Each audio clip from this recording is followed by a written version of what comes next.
Oh, just by the way, I'm from New Zealand. Yes, we Oh, did before you managed to think I've already introduced you, but thank you. Ah, and Where in New Zealand? did you? Nelson. Wow. Oh my God, it's beautiful. Mm. Have you been there? Yeah. Ah, I mean here.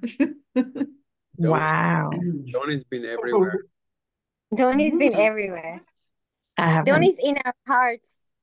Donnie's has been to every single of our hearts. Heart traveling. All right, guys, ready to dive in?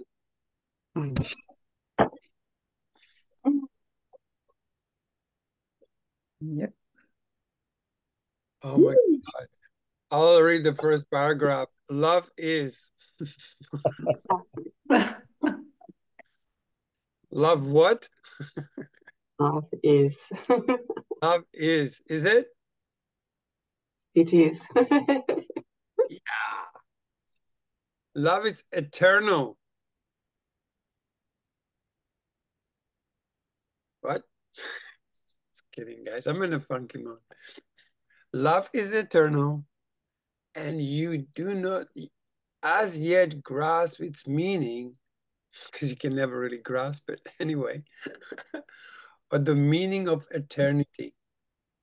This is because as a particular being, you are time bound.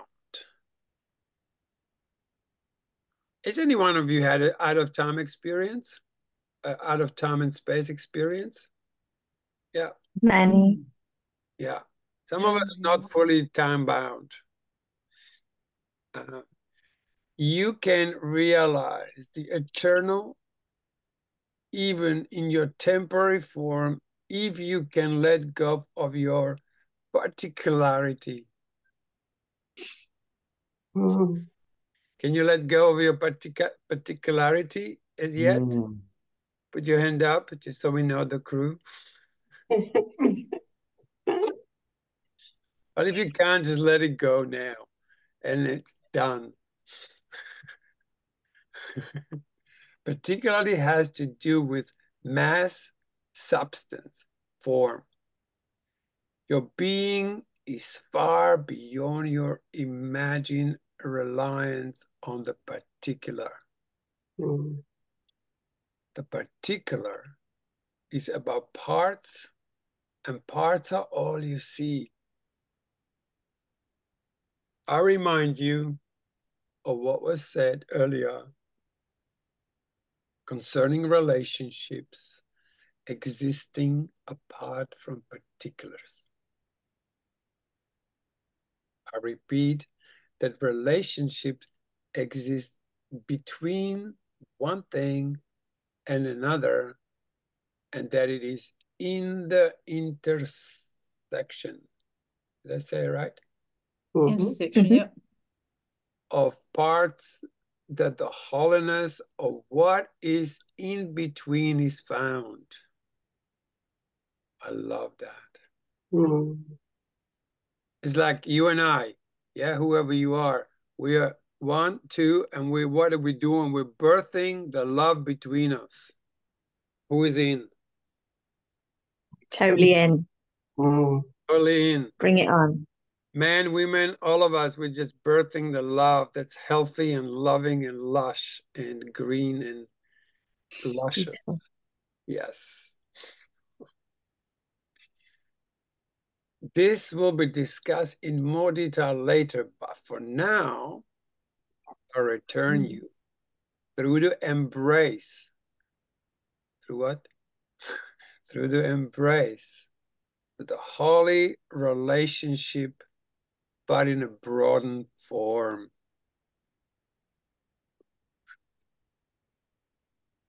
All right. Let's get another enthusiast to read. Who is in? Where, Cole, where are we? We are chapter 21, book 1, 21, Thank called you. Love Is. And we are now 21.3. Oh, we've got a verse Like the Bible, like the short Bible verse of 2 words. Love is a paragraph in here. Yeah, it's a whole paragraph. I love that. Like it's so final, isn't it? Yeah. Yeah. The only thing is like the difference between love is like could be a concept and you can have an experience of it. Like, can you feel that love is? Or even did you allow yourself to feel, say love is, and just come what feelings come with it? What is the feeling? What's the experience of love is? Mm.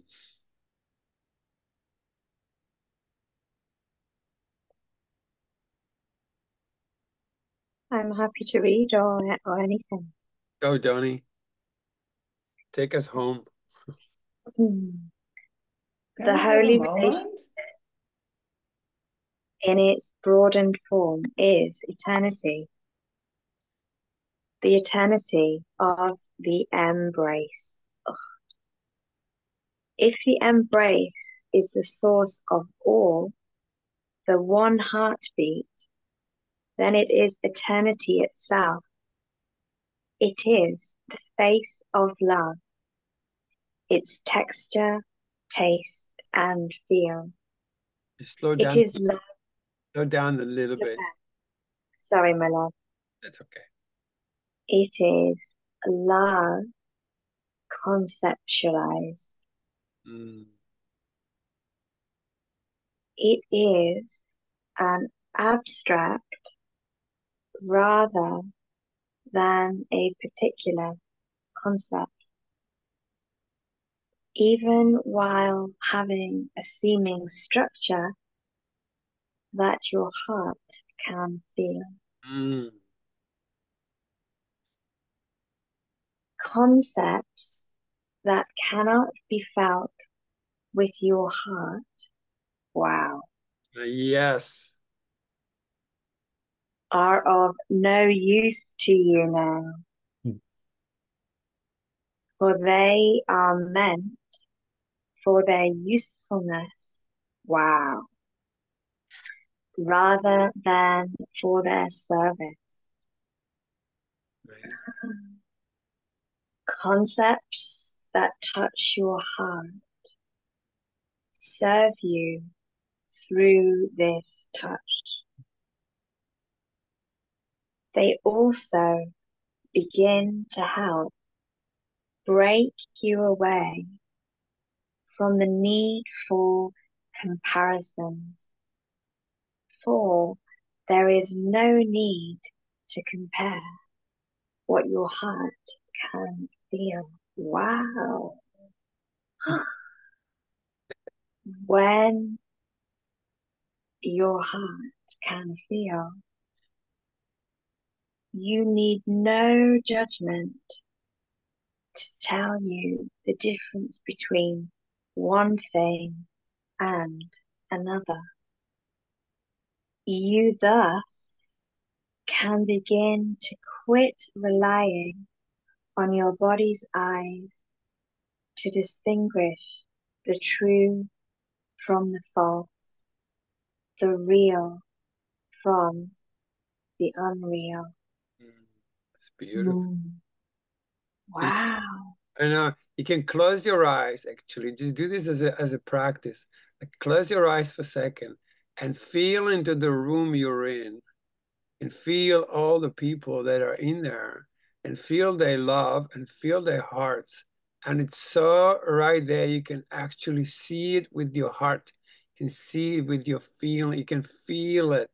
You can feel the room and it like your heart becomes like your new eyes.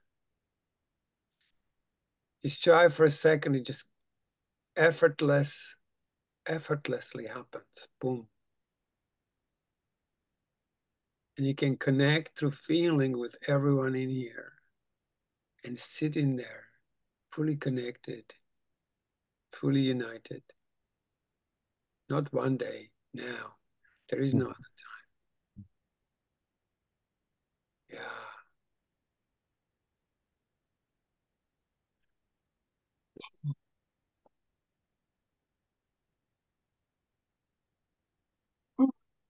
Mm-hmm.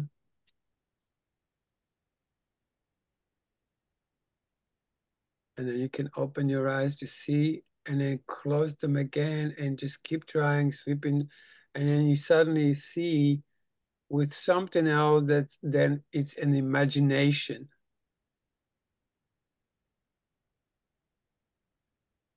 It's that kind of realm that's called imaginal.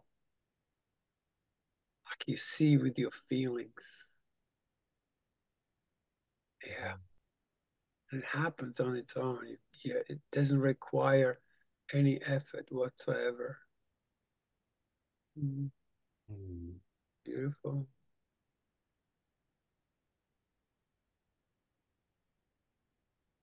Mm,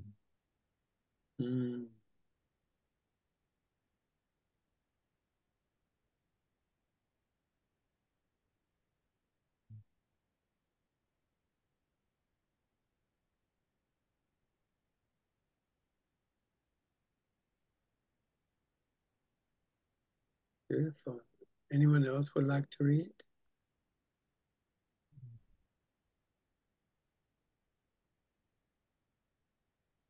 Yeah, I'll go. Okay, thank you. Love appeals to you through the heart. God appeals to you through your heart.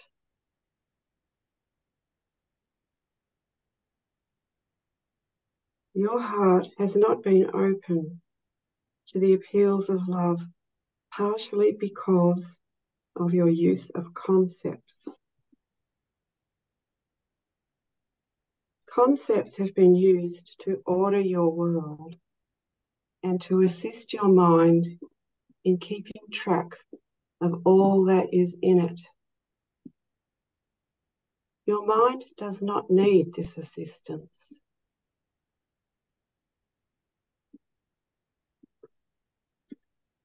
To begin to conceptualize in ways that touch your heart will free your mind of its reliance on thought concepts, thus allowing heart and mind to speak the same language or to be communicated with in the same way.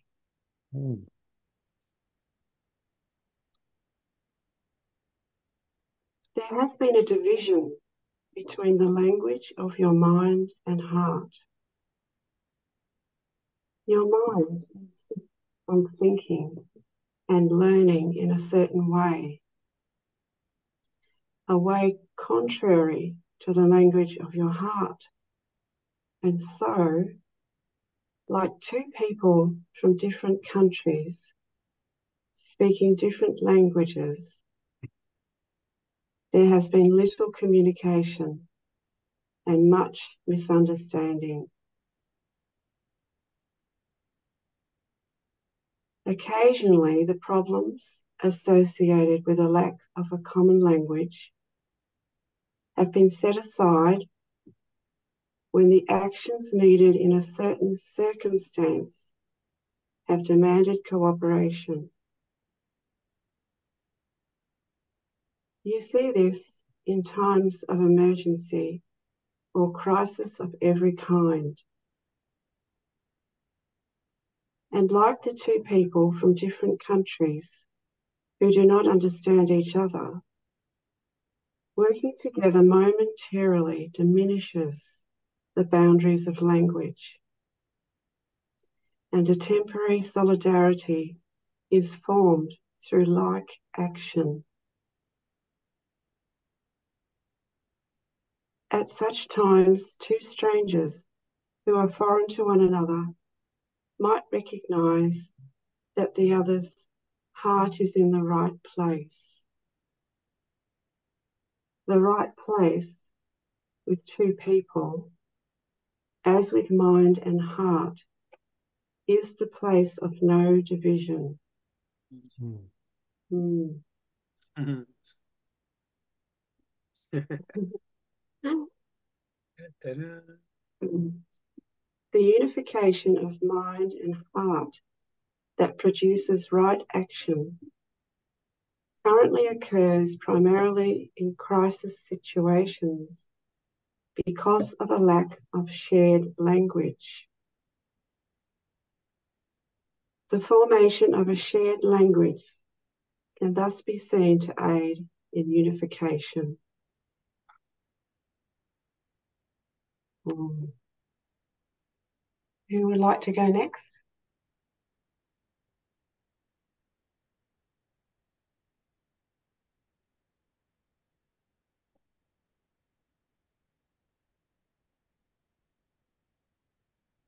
Kevin? The embrace can now be linked to the starting point of a shared language, a language shared by mind and heart and by all people. It is a language of images and concepts that touch the one heart and serve the one mind. Conflict between mind and heart occurs for an additional reason as well, although this conflict has at its root the problem of language as determined by perception. This is a problem of meaning. Mind and heart interpret meaning in different ways. You do not even begin to understand the enormity of this conflict or what it means to you. But I assure you that as long as mind and heart interpret meaning in different ways, you will not find peace. You have in the past accepted these different interpretations as natural. You see that there are two ways of viewing a situation, even if you do not label one way of viewing or perceiving being of the mind and the other of the heart. And you accept this conflict-inducing situation.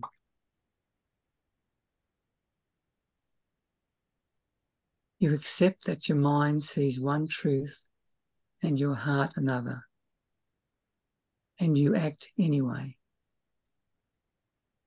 You act without agreement or resolution. You act without unity. And just as if you were two people acting on different truths in the same situation, conflict cannot help but continue. No matter which path you follow, the path of the mind or the path of the heart, you will not get where you are wanting to go until they are joined. You might imagine three paths. One path representing mind, one path representing heart, and one path representing wholeheartedness. Yeah. The path of neither mind nor heart alone will take you where the path of unity will take you. And the journey will not be the same. The most beautiful thing I've heard. This is so good to hear. Like, can you see this as one part representing mind, one part representing heart, and one part representing the wholeheartedness. This is for those who do the will books. This is the closest to the will. Can you see how there's three parts there? The mind, the heart, and the wholeheartedness. What I perceive that they call the feeling self, the two that birth the heart. Yeah, that's in between. It's like like the heart is the sandwich, you know, like it's the meaty part. I think I had too much coffee today, guys. Sorry. Samuel, would you like to read?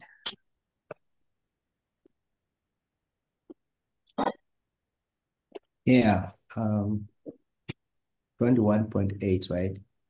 Yep. The major cause of the conflict that arises between mind and heart is the perception of internal and external differences in meaning.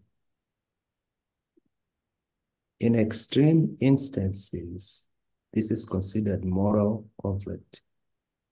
An example being the individual knowing the right thing to do, but acting instead on what is the accepted thing to do within his or her community.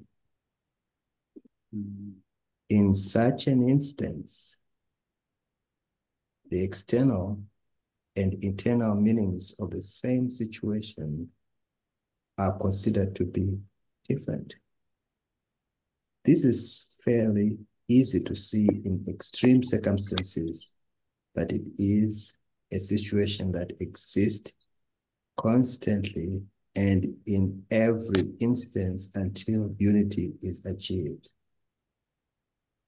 Until unity is achieved, you do not understand that you give meaning to all things and that there is nothing and no one external to you who can determine meaning for you. The final thing you must understand is the meaning. The final thing you must understand is that meaning does not change. While only you can determine meaning, and while only a wholehearted approach will determine true meaning, the truth is the truth and does not change. Only unity, however, allows you to see the truth and to claim it as your discovery and your truth, as well as universal truth. Seeing the truth returns you to unity and to true communication or communion with your brothers and sisters in Christ. Your brothers and sisters in Christ is an expression that has always been meant to symbolize the unity of those who know the one truth.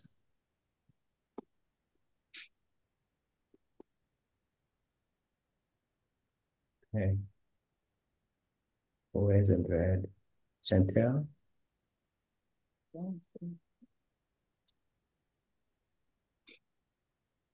Thanks, Samuel. 21:10.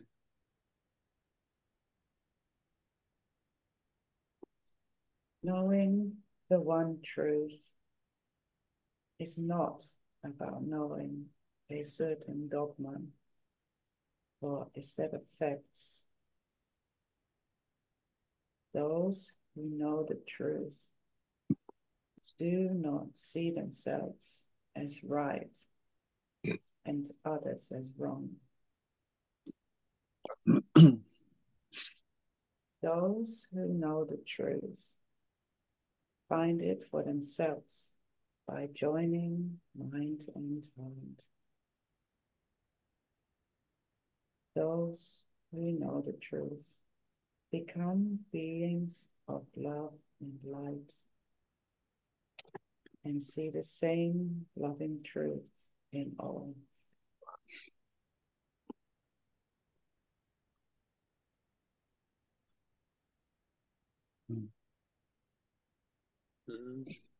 That's beautiful, the ending.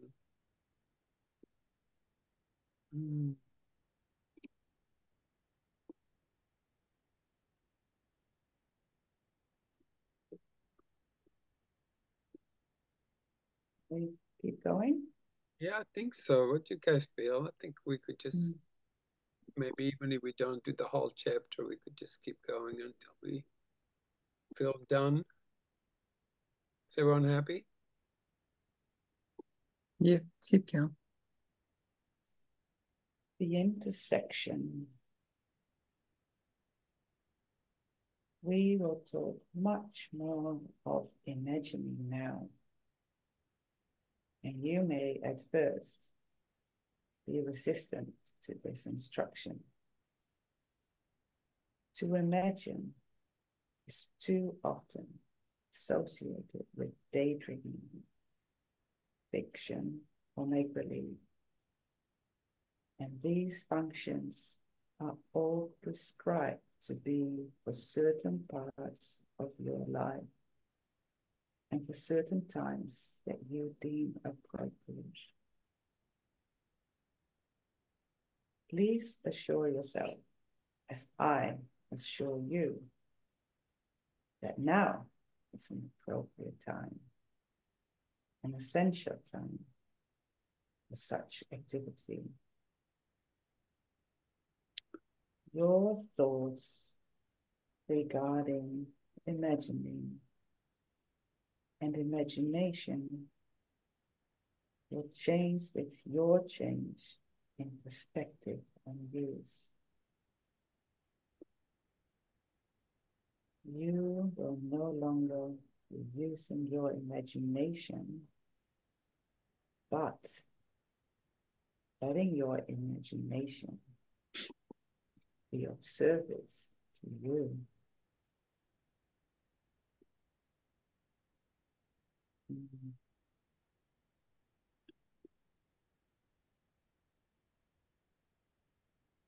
Adrian, have you read? I haven't yet, Chantel, but I'm actually feeling to go and sit in wholeheartedness. Beautiful. Yeah. My mind's not able to comprehend reading at the moment. I'm just feeling quite, Yeah, so thank you. might thank you all and I'll see you next week, yeah?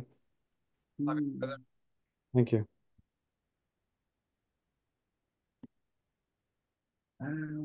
Who else? Anthony, did you speak? Yeah. I can't remember. We will be letting images serve as learning devices. They will enhance our use of language so that our language becomes one of both head and heart. We will begin by discussing the concept of intersection and look at it as a passing through that establishes a partnership or relationship. While we have previously discussed relationship as not being one thing or the other, but a third something, we have not yet discussed how this relationship is provided in form. Now we will do so. The prime image of this idea is provided by the axis. A line passes through a circle, and the circle revolves around the line or axis. Imagine a globe spinning around its axis. You know that globe is representative of the Earth. What you less frequently picture is a relationship between the globe and the axis, even though you realize that axis allows the globe to spin. I'll just do one more too. A second and equally worthy image is that of a needle passing through material. Of itself, it can hold two pieces of material together. With the addition of thread passed through the eye of the needle, it combined many parts in many different configurations.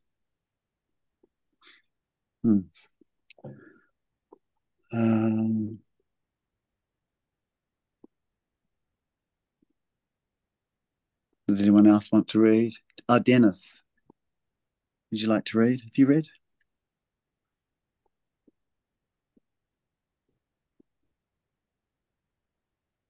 You have to unmic yourself, Dennis.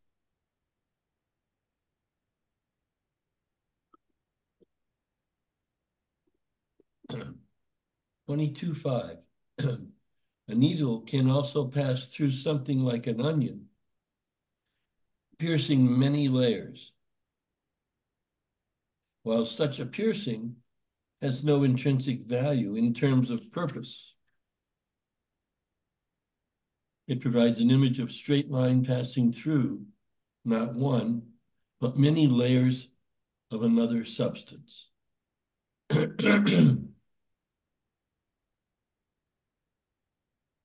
Intersection is often seen as a division between rather than as a relationship among. I think that's worth repeating. Intersection is often seen as a division between rather than as a relationship among. The illustrations used here, however, concentrate upon a passing through rather than upon an idea of division. And they help to show that even what is divided by intersection remains whole.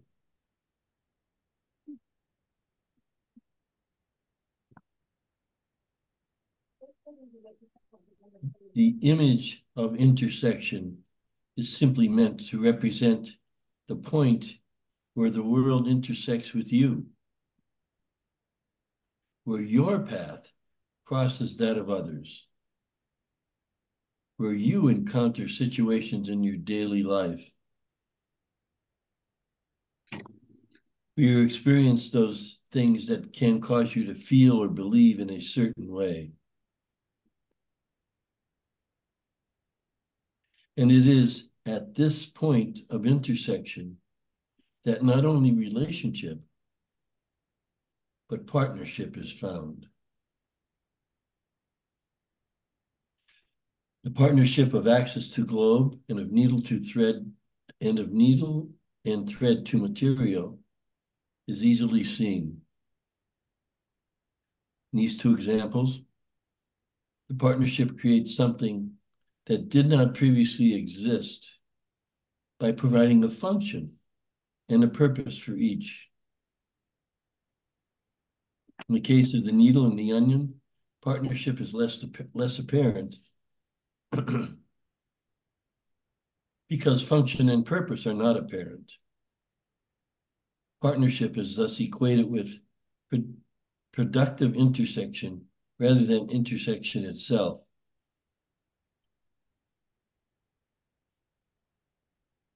Meaning is similarly interpreted. Intersections that create function and purpose are deemed meaningful. Intersections that seem to have no function of purpose or purpose are deemed meaningless. The act of passing through is, of itself, seen as of little consequence. Anybody want to read? Alison? Alison? Yep, thanks. Yet it is the passing through that creates the intersection. Everything within your world and your day must pass through you in order to gain reality. While you might think of this as everything outside of yourself, please, when thinking of this, Use the words, I have provided everything within your world.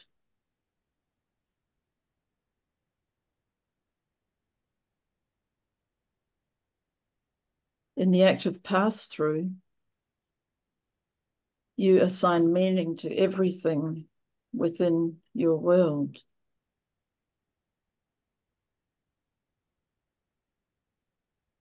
The meaning you assign becomes the reality of the object you have assigned meaning to. You have seen your purpose as one of assigning meaning to that which intersects with you in a given way that you deem as purposeful. Yet it is in the passing through that meaning occurs of itself. Wow.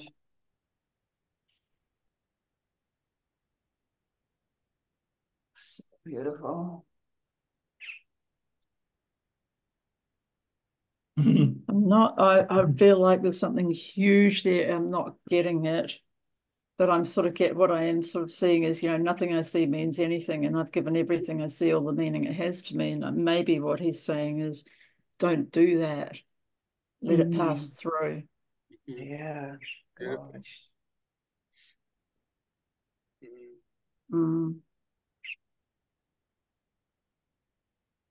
Further. Can you read that last sentence again for me? Yet it is in the passing through that meaning occurs of itself.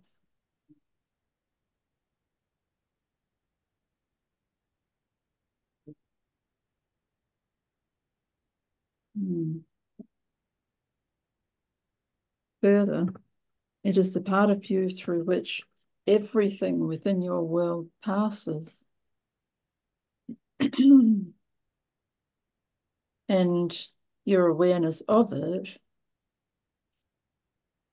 that determines the meaning you give it. It is the part of you through which everything within your world passes, and your awareness of it that determines the meaning you give it. You are much more like unto the layers of the onion than the globe, with everything within your world needing to pass through layers with a seeming lack of purpose for the passing through.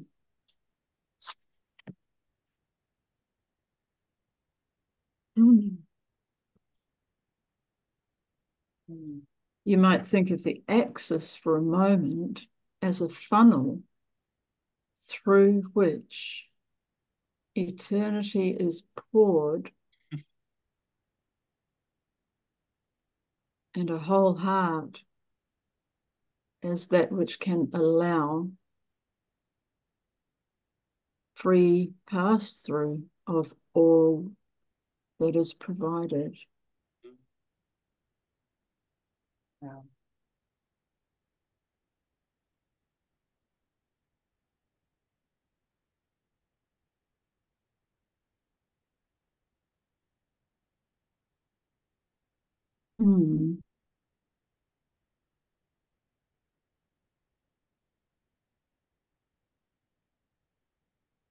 Feel like I'm on the edge of getting it, but it's sort of stuck in a concept. Let it pass through, honey. Just let it pass through, yeah. Yeah, let it pass through. Like that static and a movement, like when you feel something and you're like holding on to it, and then you lose the grip, and it's like, just let it be felt, and then it passes through you. Actually, feelings naturally flow upwards if they allow to, if they're not pushed down. So that's the pass through. You feel something and you pass through rather than lock onto it and put a meaning on it and nail it to the cross, right? That's probably what the fountain of eternal life is, actually. Absolutely. Because a fountain moves upwards. Yes, and it goes, for me, it goes all the way from the feet. And it's just like this energy, like this trickling energy that flows up and comes up. It's like the trees, you know, everything goes up and out, flowers up and out. Human being, hello, how are you? So yeah, letting it pass through. It's such a beautiful feeling, actually. Like anything you feel right now, whatever it is, doesn't matter. Just let it pass through. Like, I'm allowing movement to this. I'm stepping back and let that thing move the way it needs to move without me needing to bless it with my perception. Bless is very kind. Yes. Oh, that's a very kind term. It's a kind term, you know, like you like lovingly meet whatever the hell comes up. You're like, come on up. Let it pass through. Beautiful. Well, who would like to read? There's not many left. Well, we can start again when we're ready. Who hasn't read? Alice read already. Anyone? Anyone? Alice and Mark, I think that's about it. I don't know, but Mark's there. Alice, can you read or you're on mute? Oh, I don't have the book, so yeah. I'll back start. to the beginning, Cole. You. Yeah. What number we? 12? 12, yes. Has Samuel read? Yeah. Yes. He did. Oh, okay. Yes. Well. Yes. In contrast, the layered approach to intersection causes you to feel as if external forces are bombarding you. These forces must pass through one or another of your 5 senses, which you might think of collectively as layers, and are allowed no other access. These forces must then be directed. Often great effort is expended keeping these forces from piercing your heart, the center of yourself. Whoa. You instead deflect them using your mind. Da-da-da. What do you do? Deflect them using your mind, the seat of power, which might be considered another layer, to send them to various compartments, or continuing with the onion theme to one of the various layers of yourself. These layers protect your heart, and a great percentage of them are involved with denial. What? Denial. With creating places where things enter and simply sit. Don't move. Don't move. These things are not really things, but are all that you have found no meaning for. I know, it's so fucking hard. Since your function is seen as assigning meaning rather than perceiving meaning. Receiving. Receiving meaning. That which you consider meaningless sits, and that which you consider beyond meaning. Did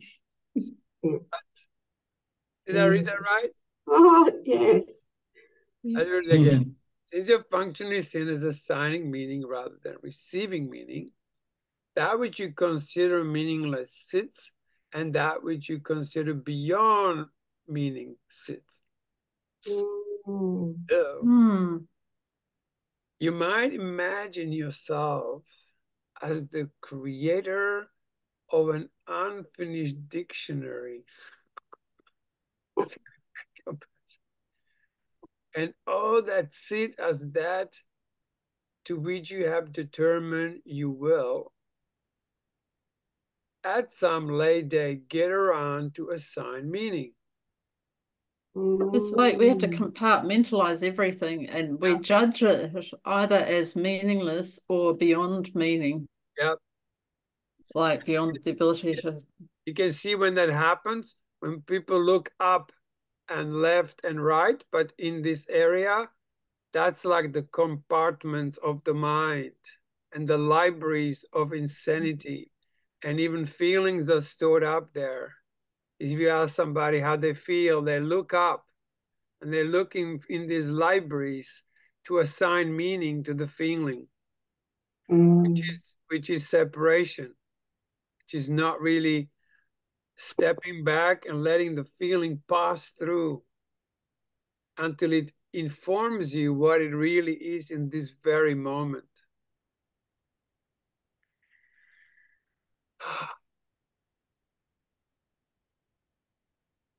I lost my place.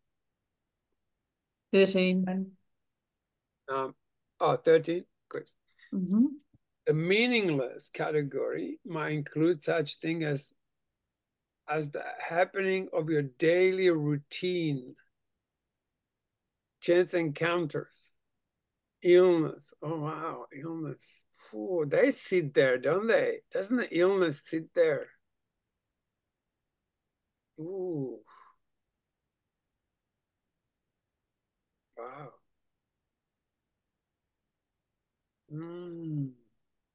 This is so good. Or accidents. While in the beyond meaning category exists the relationship that broke your heart, grief, poverty, war, the events that seem to alter your destiny, the search for God.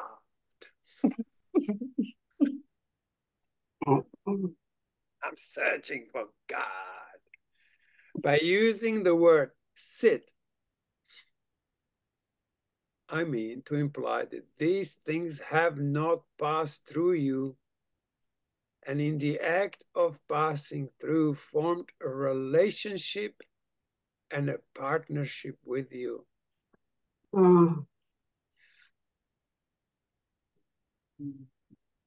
This is epic, isn't it?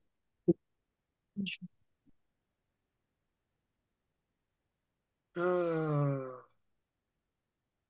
right. Was it Kevin who read next? Well, Mark's back now. Can you read now, Mark? 22:14.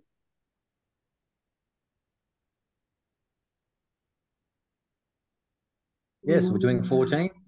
Yes, 14. 22:14. Thank you.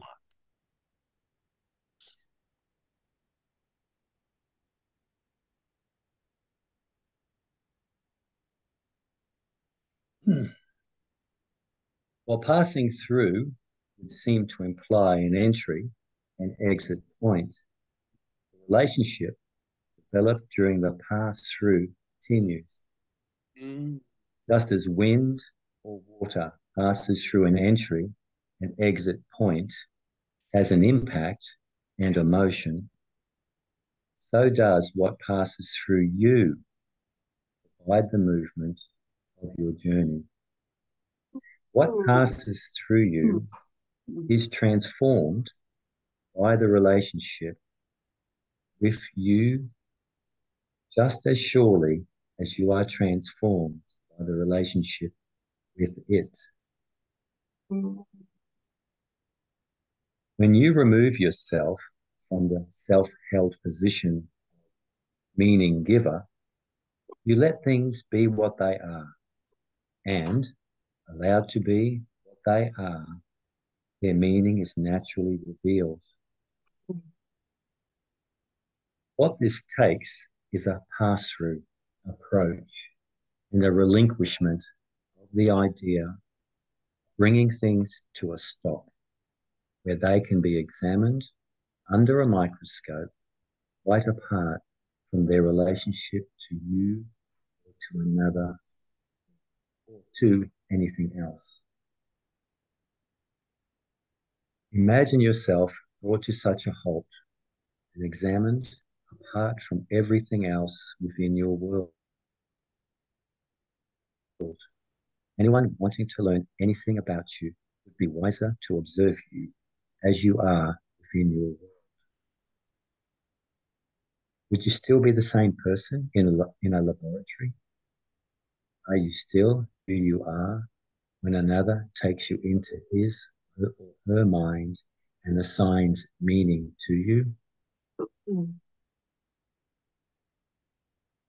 You have made of yourself a laboratory where you bring everything for examination, categorization, testing, and filing away. Oh, if you think of the Nazis. That's horrific. This is the scenario that separates you from everything else within your world. Yeah, they're the walls we put up. Everything has meaning only according to what it means to you and not as what it is. Mm-hmm. Obviously, two kinds of meaning are being talked about.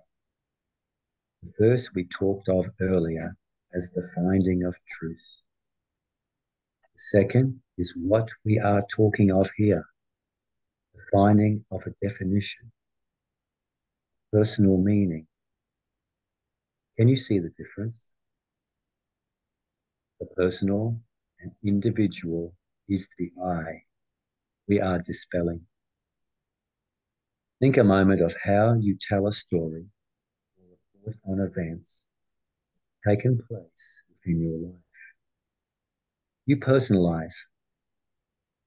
You are likely to report on what a certain set of circumstances meant to you. This kind of thinking is thinking with the small I. I saw, I felt, I thought, I did. Individual, personal, separated self is at the center of all such stories. One quite literally cannot conceive of the story without the I. Yet this you must learn to do, and this task is given you as an exercise. It fits so well with today's lesson, doesn't it? What's today's lesson? I am determined to see. Mm. Mm. Yeah. I just, So as you good. were reading that, I just kept remembering this moment, like when I was on holiday many years ago, and we were on holiday by the sea, and we had a kayak, and for some reason I went out on this kayak into the Sounds with a child that I didn't actually know. She was about 10, I suppose. We fell into a holy instant, just the instant we got in there together. And it was never understandable to me how it happened. It just lasted the whole time we were there together. And we've got this love bond. I've never seen her since, but there's a love bond there that's eternal. It's just there. Yes. And I'm realizing, well, maybe that's what he's talking about, that holy instant where there's a real relationship, real connection formed. Absolutely. Holy constant. That it just keeps going and going. Holy constant. Yeah, I mean, it went on, I don't know, an hour or something, just like, I had no understanding of it, but we both knew, we both accepted and received it, And felt it. Mm. Undeniable, isn't it? When Yeah. two minds join, you just go, hello, I see you. You see me. Yeah, and I mean, I knew nothing about this child really, but she was just exquisite, just yeah, and we just both let ourselves be there. It was just, yeah. That's the very important part of this thing, like the minds are joined, but what's often not understood properly, that mind is not this thing up here. That's a big distinction. A lot of time we think mind is something to do with this area here, But mind is the whole thing. Mind is the feeling and the thought in unity. That's what mind is. So when you truly drop into this thing, it's that feeling that joins and keeps it going. As a massive distinction right there. That becomes the holy constant when we don't lose connection to that connection we are having, which is what? It has to be felt, because ideas are just idea and gone, idea and gone. And once a united idea, it stays, it becomes continuous. It's actually eternal. Until we go, okay, enough of this. Beautiful. I just heard the word for the first time, eternal, a turn on.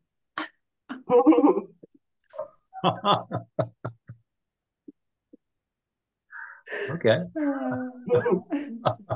It's an eternal turn on, for sure. Yeah. Mm. Wow. That's it. Anybody want to finish it off? Oh, where are we? It's 2020. You got it, Chantal? Yeah. Alison.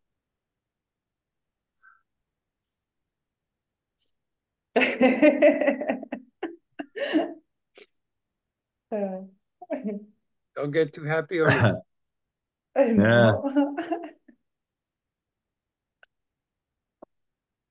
Begin to imagine life passing through you rather than getting stopped for examination at its intersection with you. Begin to imagine seeing the world without the emphasis on your personal self. Begin to form sentences and eventually to tell stories without the use of the I pronoun. Whoa. Right there. Yeah. Oh, it's so good. This will seem at first as if it is depersonalizing the world and making it less intimate. Mm-hmm. It will seem as if you are shirking some primal responsibility to assign meaning to everything. Rather than resisting this, strive to cease giving meaning. Start quite simply.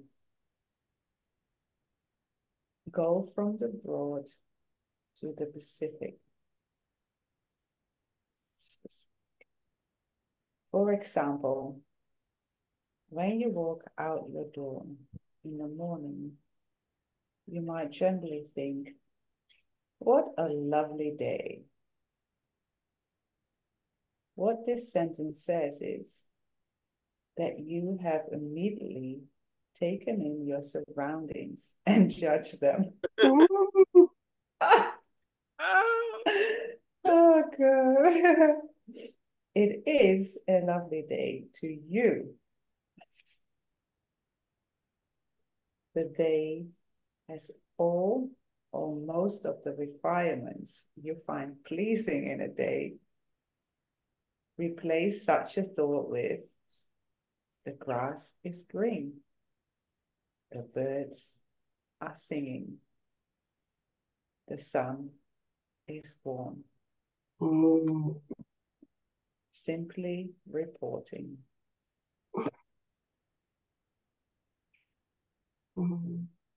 When you're asked questions such as, how was your day? Respond as much as possible without using the word I or mine. Quit referring to people and things in terms of ownership, saying my boss, my husband, my car, my child, my house, My pain, my Zoom group, my life, My body. my Jesus, my phone, My God. My feelings.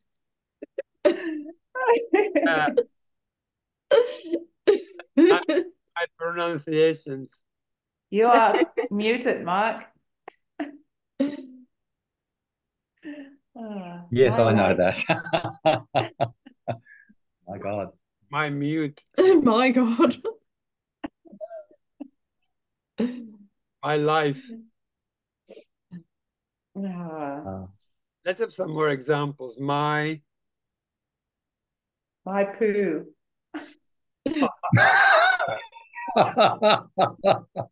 Yeah, beautiful. Yeah. My friends. My thoughts. My crap. My Oh, housemate. my enemies. My life. An ownership of enemies. My enemies. My bestie. Oh. My mother. My son. What about my crap? My life. My what? Tonka? Crap. Crap. Crap. My crap. Yeah. That's also not mine, right? Well, depends. You own it or not. Whether you pick it up or not. Yeah, no, whether it's whether you pick up your crap or not, isn't it? Hey, my crap is your crap. Ooh. No. My crap means more than your crap. Dilemma. My life. Your life. My account. My opinion. My phone. My money. My house. My joy. My heart. My God. Oh my God. Oh my God. My pleasure. My God. That's so good, isn't it? Oh, that was the best exercise right there. Freaking ownership. My life. Myself. Myself. Wow. My couch. My ego. Whose ego? My ego. My judgment. It's interesting because little kids don't have that sense of I until they're about 3 or something. So it's like we have to go back. Yeah, you're like catch a before the sense of I. Yeah. Jeez. Catch the my disease. Yeah. My pain, my sickness, my misery. my knowing. My knowing. My illness. Oh, it's so good. Oh, My success. My glory. My failure. My light. My darkness. My light. My sofa. My Charlie.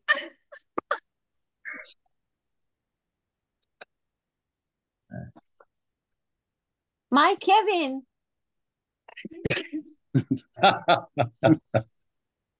Oh, this is so good. My slice of cake. Oh, God. Don't start with cake. That's very dangerous. Indeed. Mm, My sensations. my penis. My share.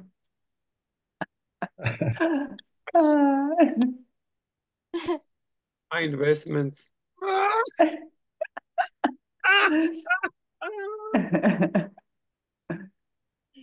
My money.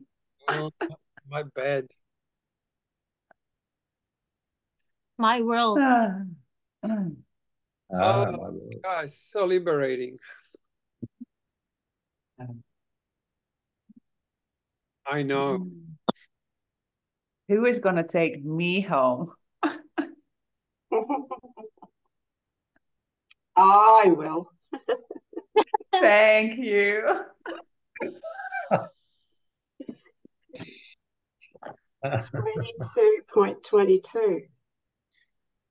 This removal of the personal I is but a first step to returning you to the consciousness of unity. A first step in going beyond meaning as definition to meaning as truth.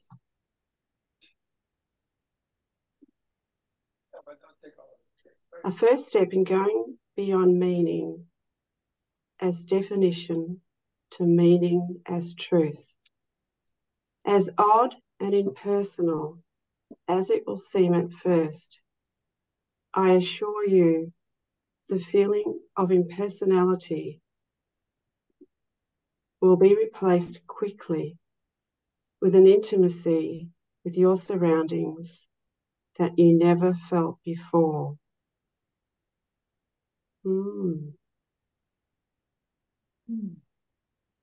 It's very paradoxical. This intimacy itself will allow you to see yourself as an integral part of all that exists within your world, rather than as the small and insignificant personal self you generally accept as yourself. By eliminating the personal, the universal becomes available. Wow. Gosh, this rocks. Pass through, disowning everything. Even your penis.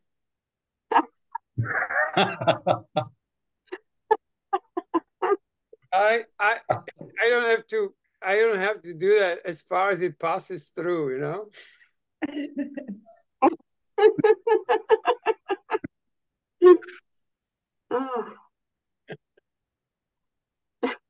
Oh. As the universal becomes available, you will have no desire for the personal. Wow. Even so, you'll find that what you consider your individuality or uniqueness is very much intact, but that it is different than you have always imagined it to be.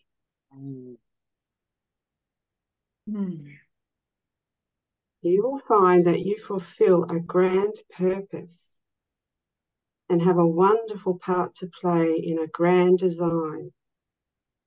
You will not feel cheated by losing your separated self. You will feel free. Yay! Hallelujah. Hallelujah, hallelujah, Hallelujah. Oh, that's Oh, guys, what a beautiful morning. Era, let me ask you a question. Would you all be okay if I made this available to public, this particular talk? No, I don't mind. Yeah. Thank you. Don't see why not.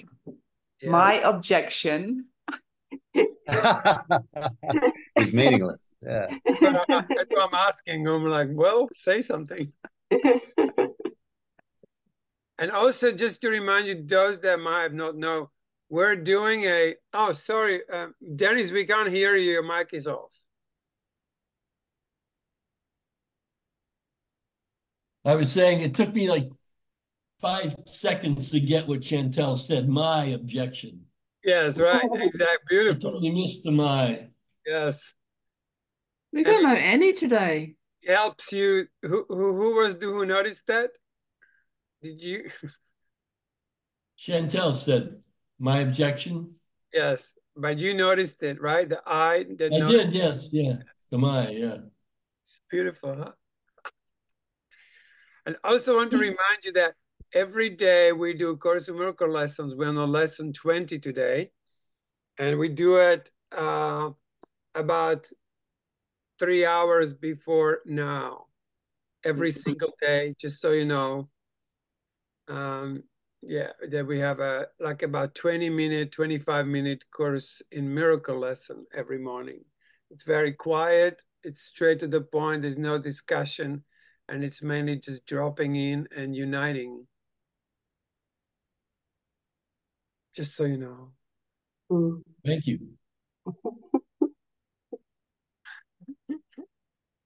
I'll put it on my schedule.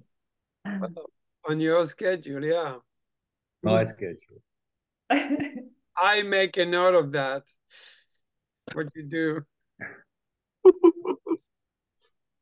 So how would you say it without any pronouns? Who are you asking? Oh, everyone. Ask what? What's the question? Sorry. Like, what would you say instead of I? Nothing. The, you could say the. That. Or The it. body. If I'm going shopping, say shopping. On the way to town. Time for shopping. The body is going shopping. On the way to shopping.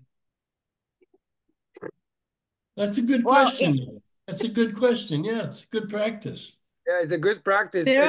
There are ways. I know Joel Goldsmith talks about it too. And I thought that's impossible, but actually I thought about it for a while and it is possible, entirely possible.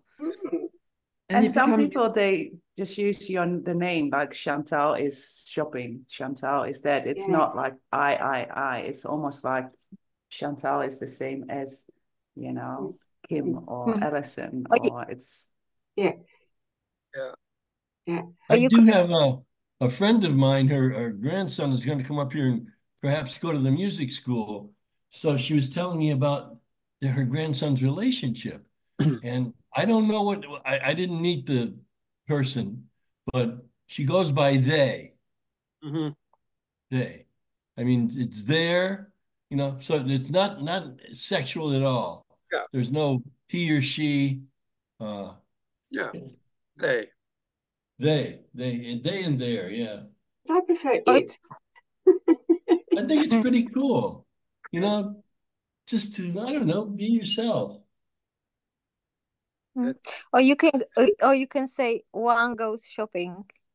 That's true. Very One. Oh, I like that. How about Krishnamurti saying, we call himself the speaker? The speaker. He referred to himself in the third person all the time. The speaker. That's it. Well, the royal family talk like that. They say one does this and one does that. Yeah. They must be right. Maybe we can make up a song for next week about using this language. If anybody's willing, you know, I know Chantel will do it, but... You know what my thought was when you said that? I don't feel inspired to do that. Or I could sing it straight away, like for example, da da da da da da da. No pronouns. Hey Cole, What? just I'll just finish saying, you've got some Rajneesh people living where you are. Just the guy you do the said, yeah, but your friend that comes over on a Saturday morning and reads with you, ask him to look up Rajneesh used to have a exercise like that. I forget how it was worded, but you remember that? It was in the Orange Book. Yeah, definitely. And they may have some references how to call yourself not I. Yeah. In that. Remember? Yeah. Okay. Good. No, Osho was very switched on. So, did you have any experience directly related to this exercise in the past? Or not? Talking to Cole or to anyone. To Cole. Yeah, writing messages entirely not naming I at all. It's quite possible. Ooh. It takes a moment. Where there's a will, there's a way. Yeah. Yeah, it's really a habit, isn't it? Yeah. I was just curious because I could imagine it can take you to some place, it can take you somewhere if you really do it. Write that way is really good because it takes a moment to adjust to the, like, how could it be said without using the I, and it just comes naturally. But it takes a moment to kind of get there. Yeah, I feel that sort of makes you equal to everything else. Like you're not special or different. You're just another that, Yeah. Yeah. It lodges you from its fixed position, or it dislodges from its fixed position. I think. Do you? Actually, do you think? Yeah. Do you think? You do think? Wait a second. There are some thinking. Yes. I thought you were a Tonka, but you're a Tinka. Okay. I don't know how to say that. I don't know how to say this sentence without I. I think Tonka is saying this and that. Yeah. Or thinking is saying blah, blah, blah. Yeah. These thoughts appear to be meaningful.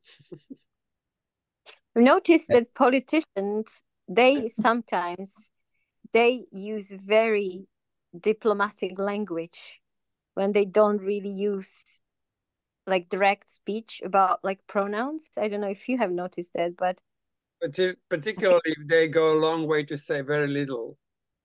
Yes. And then they so indirect and they don't use directive pronouns. Notice that. I think that's true. True. The point is to get outside of the personal identity that we normally hold ourselves to. So however you do that. What I really got out of this was that particular thing of like my sickness, my pain, the ownership of not passing through. Like sometimes there was a pain and I went like, oh, this is not good. Right there, I nailed it. Now it sits there being nailed. And that's the whole idea of crucifixion. Like we nail ourselves to all these labels and basically nail ourselves to cross. And then it just keeps coming back because what's nailed, it does not go anywhere. It stays. I mean, that's the whole idea of crucifixion is just that. Like we nail the world to what we think it is. And now it stays that way and nothing moves. And then we judge the fact that it's not moving, that it's always the same. But who made it the same?